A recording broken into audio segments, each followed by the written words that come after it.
Hong Kong நாட்டின் பஸ்ஸை பார்க்குறீங்கள். Double decker பஸ்ஸாக இருக்கின்றது. நேரத்துக்கு இங்கு பஸ்கள் வரக்கூடிய வாய்ப்பு இருக்கின்றது. அதே நேரம் எதிர்பக்கத்தில் பாருங்கள் வித்தியாசமான ஒரு ட்ராம், டபுள் டெக்கர் ட்ராம். நான் கண்ட முதல் நாடு தான் இருக்கு. பாருங்கள் பஸ்ஸுகள் எவ்வளவு நிறங்களில் மஞ்சள், பச்சை அப்படியான பல நிறங்களில் இருப்பதை பார்க்கின்றோம்.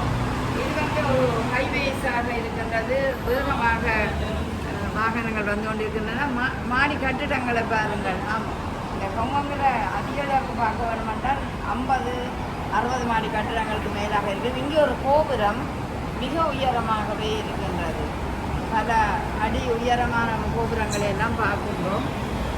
கட்டிடங்கள் மிகவும் நெருக்கமாகத்தான் இங்குள்ள கட்டிடங்கள் இருக்கின்றன. காரணம் இது ஒரு சின்ன நாடாக இருப்பதனால் என்ற ஒரு எண்ணம்